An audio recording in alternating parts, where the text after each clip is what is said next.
नमस्कार, मी गंगाधर टोकलवाड. पुढारी माझाच्या बुलेटिनमध्ये आपलं स्वागत. पाहूया ठळक घडामोडी. आता बातमी आहे कंधार तालुक्यातील कुर्ला येथील भूमिपुत्राची. वसंत गोविंदराव नाईक यांनी 16 वर्षे भारत मातेची सेवा पूर्ण करून तो आपल्या जन्मभूमीत परत आला.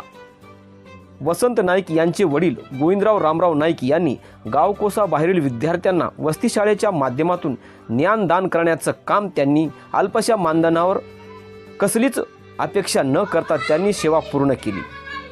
कालांतराने वसतिशाळा ही जिल्हा परिषदमध्ये समाविष्ट करण्यात आली. त्यांनी 24 वर्षे सेवा पूर्ण करून आज त्यांच्या सेवापूर्ती सोहळ्यास या भागाचे कार्यसम्राट आमदार डॉक्टर तुषार राठोड, दीपक सूळ, माजी महापौर लातूर, खुशाल पाटील उमरधरीकर, चित्रलेखा गोरे, भाजपा महिला अध्यक्षा बालाजी पाटील सकनोरकर, ज्ञानोबा सूळ, आनंद महाराज कुरळेकर, कालिदास गंगावारे, माजी सभापती कंधार, यादवराव चिवडे, बालाजी चिवडे, पोलीस निरीक्षक जाधव, राजू मुकनर, शिवाजी राठोड, सुभाष पाटील मरशुने, तिरुपती चव्हाण, दत्ता देवपुंजे, माणिक ढवळे, ज्ञानेश्वर श्रीमंगले, आकाश चिवडे, विश्वनाथ बिंदगे, पत्रकार बांधव या भागातील जनसमुदाय मोठ्या संख्येने उपस्थित होता.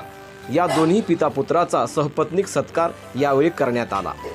पुढील कार्यास त्यांना शुभेच्छा देण्यात आल्या. पाहूया पुढारी माझा. आणि त्यांचे सुपुत्र वसंतराव नाईक या दोघांनाही मनपूर्वक त्यांना मी शुभेच्छा देतो.